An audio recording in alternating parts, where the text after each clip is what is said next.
This is a water droplet that you're going to see. And in this water droplet, a frequency is being pumped into this water droplet. As the frequency is mirrored in the droplet, you'll actually see the geometric patterns in that droplet. Now what's happening, and the reason that this is so significant, is because we're going to do a frequency sweep. We're going to go from low frequencies to higher frequencies. And what you'll find is this. You'll see that in the lower frequencies, the patterns are less complex. And in the higher frequency, the patterns are more complex. So we're going through a sweep from lower to higher frequency. I'm sharing this with you now because Earth is essentially going through a frequency sweep. Our fundamental pulse, our base pulse that has hovered around 7.8 cycles per second, now is changing. And again, there's a lot of controversy about what the change is, and we're witnessing the change. As we go through our planetary shift of this pulse, patterns of energy must change to respond to that, just as patterns of energy in this water are changing to respond to this pulse. And we'll begin with simply the concentric patterns in the water. As the frequency begins, every once in a while we'll reach a key threshold resonance, such as that moment right there. And in that key threshold resonance, the entire pattern morphed into a more complex expression of itself, simply because the frequency changed. Now watch what happens. The frequency is still increasing. Now watch what happens. As we reach another key threshold resonance, this entire pattern will morph into a beautifully and more complex pattern of itself, again and again. And look at this pattern right here. Look what you're seeing right here. Look at the beautiful geometry. Here is a perfect cube. There's a perfect tetrahedron, a star tetrahedron. In 2 dimensions, we've got the octahedron. Very powerful images of sacred geometry held in place simply because we've achieved the vibratory pattern that allows that in this water droplet.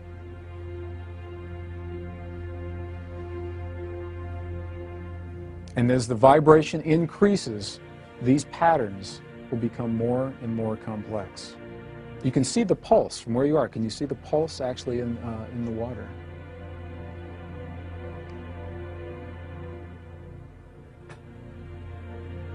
As we go into the last set of the frequencies, what you'll see is that the entire, and you'll watch along the outer perimeter, the entire pattern reaches its greatest level of complexity, and then it goes back.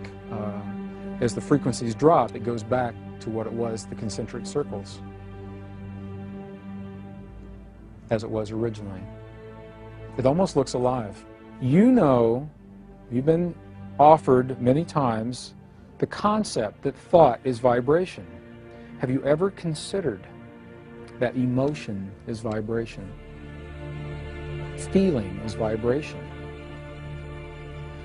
We are always feeling something. We are always emoting something. We may not always be aware of what that is. We carry those patterns with us. As we hold a feeling and an emotion, what we're doing is we are holding a vibratory pattern in the liquid crystal of our bodies.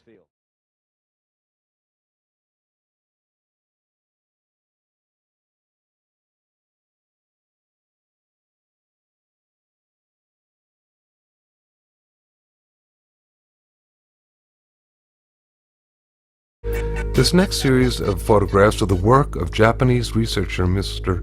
Masaru Emoto from his book, The Message from Water. Mr. Emoto's work provides factual evidence that human vibrational energy, thoughts, words, ideas, and music affect the molecular structure of water. Please remember that water comprises over 70% of a mature human body and covers the same amount on our planet. Water is the very source of all life. This photo shows the beautifully formed geometric design of the Yushi Spring water. This next photo is from the Shimanto River, the last clean spring in Japan. Notice the extraordinary geometric forms. The fact that the molecular structure of water can be affected by our consciousness, our intent, and our sounds is extremely important. This photo is from the Mount Cook Glacier in New Zealand. Mr. Emoto has been visually documenting these molecular changes in water by means of his photographic techniques. He freezes droplets of water, then examines them under a dark field microscope that has photographic capabilities. His work clearly demonstrates the diversity of the molecular structure of water and the effects of the environment upon the structure of the water. This photo is from the fountain in Lourdes, France.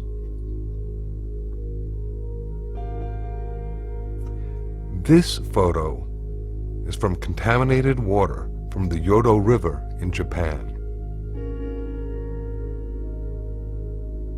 In this photo we can compare the contaminated water with clean stream water. Look at the difference. Mr. Emoto decided to see what effects music would have upon the structure of water. He placed distilled water between two speakers for several hours while playing different music and then photographing the crystals that formed after the water was frozen. This photo is of water being exposed to Beethoven's Pastorale. This photo is the effect of Bach's Air for the G-string on the water.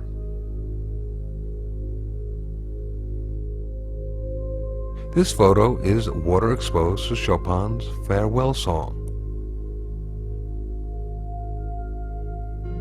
This next photo is water being exposed and affected to music that was designed for healing. This photo is of water being exposed to the Kawachi folk dance. This photo shows the effect of heavy metal music upon the water. Here now we can compare the effects of healing versus heavy metal music and what happens to the water molecules. Mr. Emoto decided to see how thoughts and words affected the formation of untreated distilled water crystals by typing words onto paper and then taping this paper onto glass bottles overnight. This photo shows the effects of the words, "Thank you." This next photo shows the effects of the words love and appreciation. This photo shows the effects of the words, "You make me sick, I will kill you." And here we can compare the effects of thank you with the "you make me sick, I will kill you." Very, very different geometric forms being incurred through the intention. Now this photo is of a very polluted and toxic water from the Fujiwara Dam. Here now is the same water from the Fujiwara Dam after a Buddhist monk had offered a prayer over it. Prayer, that sound coupled with intention, seems to have an extraordinary ability of restoring water to its natural, harmonious, geometric symmetry. And in this photo we can compare the toxic water and then the effects of praying over the water. It's really quite impressive. These photographs that we have just seen show proof that not only does sound have the ability of affecting and changing physical structure, but that with regard to the molecular structure of water, that our intent with our sound is extremely important. This may have great implications for the future of both personal and planetary harmony and healing. Physics reveals that it's the invisible stimuli that are much more important.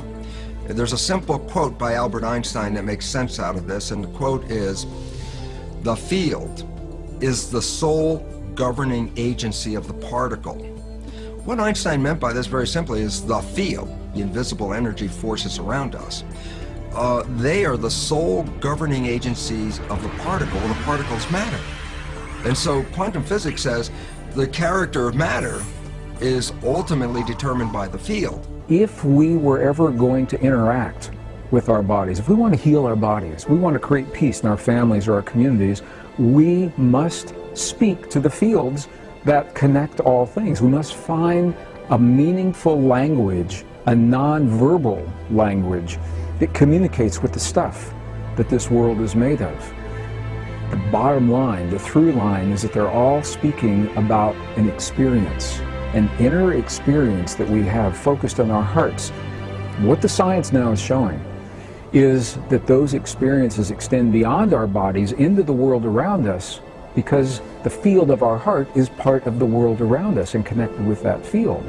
So that when individuals can find a way to create coherence in their lives and become more cooperative, less aggressive, more willing to solve problems together, that experience is transmitted in this field and others begin to find the same experience just because they're in that field. They're in that field.